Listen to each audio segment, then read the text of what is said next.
ahoana moa zany ny tena hatsapana sy iainana n'izany fanatrehan'Andriamanitra zany eo amin'ny fiainako ankehitriny.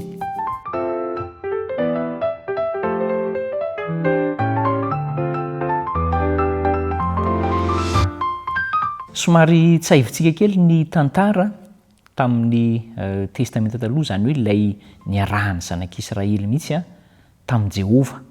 Andaosika eo amin'ny mpanjaka voalohany. Mpanjaka voalohany toko fahenina ny 9:20 sy ny 9:17. Dia izao ny voalazany teny.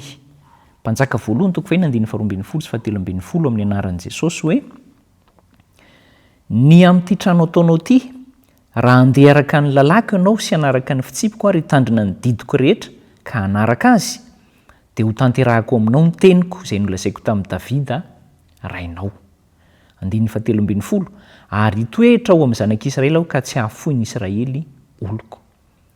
Hitantsika le hoe fanakekezan'Andriamanitra antsika. Fa eto izy dia manampy hoe raha mitandrina mandeha araka ny lalàny sy ny fitsipiny isika, dia inona no ho tanterahany? Hitoetra eo amintsika mandrakariva izy. Hitoetra tsy hahafoy antsika. Misy fepetra teo no lazainy. Matetika io fepetra io no hitantsika hoe mafy fa maninona moa zany raha mba tsy asiana an'izany fepetra izany, fa tonga dia monina eto amintsika fotsiny izy dia manao izay soa rehetra sy izay mety amintsika. Saingy tsy izay no hitondran'Andriamanitra asy ianao. Ahoana hitondrany antsika? Mandeha araka ny hoe mitandrina ny lalàny sy ny fitsipiny, manaraka ny didiny, dia mitoetra eo amintsika mandrakariva izy. Ianao zany zao, isika sy ianao ao anatin'ny fiainana andavanandro ao, mandeha mianatra, mandeha miasa, mandeha manao izay zavatra rehetra tiana atao sy heverina atao isan'andro. Raha ohatra ka miala amin'ny sitrapon'Andriamanitra, dia midika inona izay? Midika fa tsy mitoetra ao amin'Andriamanitra isika. Tsy miaina ny fanatrehan'Andriamanitra isika. Amafisin'ny Ezekela toko 17 ihany izay. Andao mbola amafisitsika indray mandeha amin'ny tantaran'ny zanak'Israely. Ezekela toko 17. Raisika amin'ny 4:20 ka hatramin'ny 7:20 ny izy. Vakiko amin'ny anaran'i Jesosy.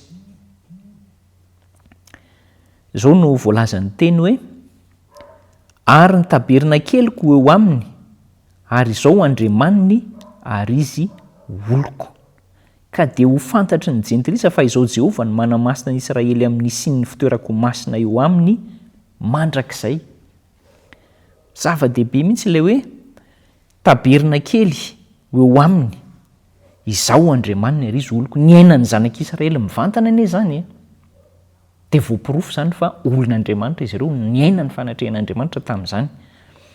Fa saingy izao kosa tsy hoe natao hijery fotsiny an'izay ny firenen-kafa, fa tena natao hahita sy ho resy lahatra ihany koa ny firenen-kafa fa Jehova no manamasina ny Israely amin'izay fitoerany masina izay, ary te hanamasina ny firenena rehetra amin'izay fitoerany sy fonenany izay.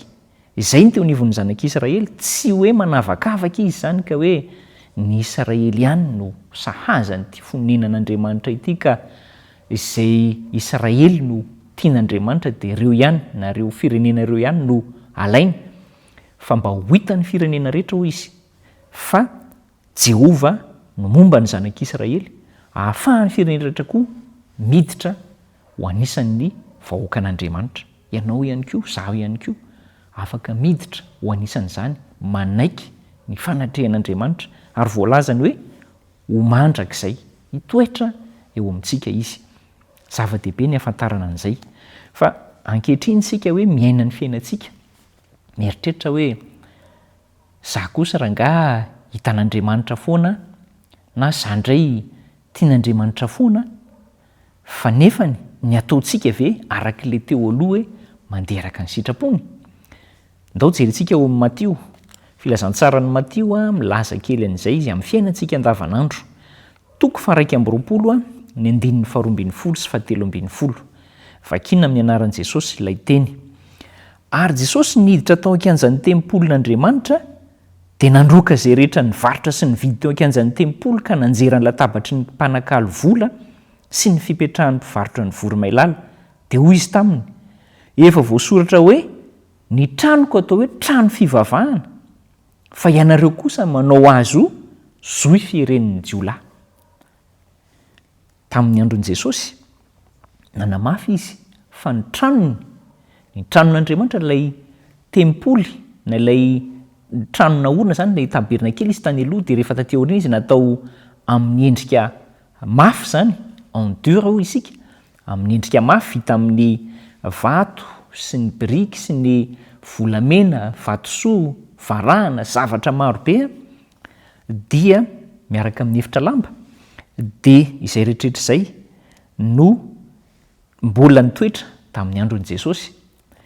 Dia ao anatin'izay Jesosy no niditra teo amin'ilay fitoerana nanadio azy. Mbola manao an'izany asa zany koa Jesosy hatramin'izao fiainantsika ankehitriny izao hoe miditra manadio, arak'ilay efa hitantsika teo aloha hoe manaisotra ny fahotana rehetra izy, manala antsika amin'ny fahotana. Ary rehefa manao an'izany asa zany izy dia amin'ny endritra tanteraka, tena endritra izy zany, amin'ilay fomba filazantsika hoe tena sérieux ny asa izay ataony. Ary rehefa toy izay ny asa ataony voalaza teo fa nandroaka izy, satria lasa anaovana varotra, lasa anaovana fifanakalozana, lasa anaovana business hoy isika ilay tranon'Andriamanitra, ka very ny asiny.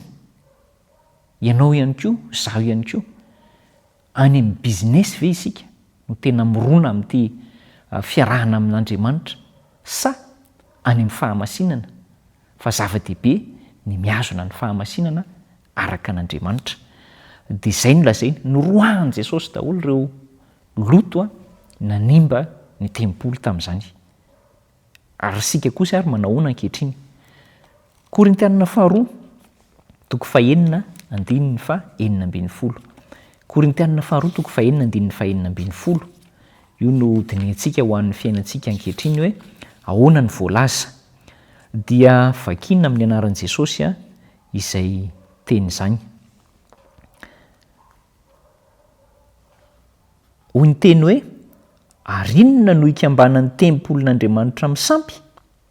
Fa isika ny tempolin'Andriamanitra velona araka ny nataon'Andriamanitra hoe onona eo aminy aho sy andeha eo aminy ary ho andriamaniny aho ary izy ho oloko.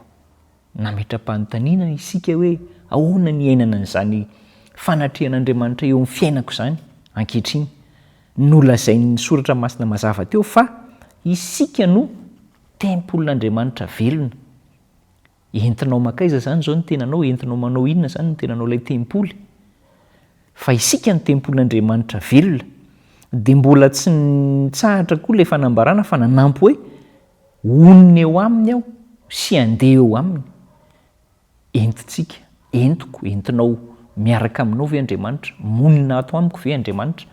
Dia inona ny vokatra izay?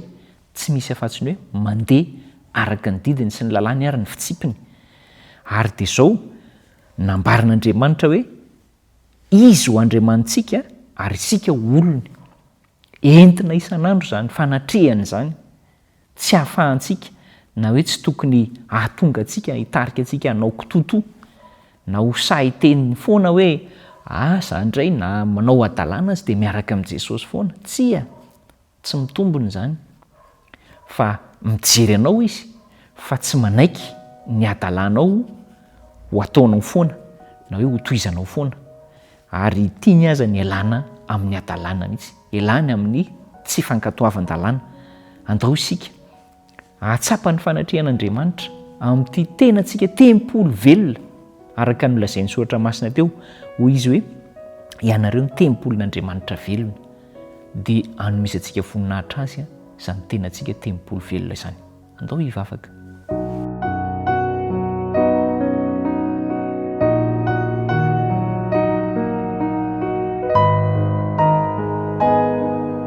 Mankasitraka anao zay Tompo, satria mazava ny fanambaranao fa nisy ny toerana natao tempoly ary nonenanao tamin'izany fotoana nahasarotiny an'i Kristy mafy ny fahadiovana izany. Fa ankehitriny kosa dia izahay no lazaina fa tempoly ny fanahy, tempolin'Andriamanitra velona honenan'Andriamanitra zany.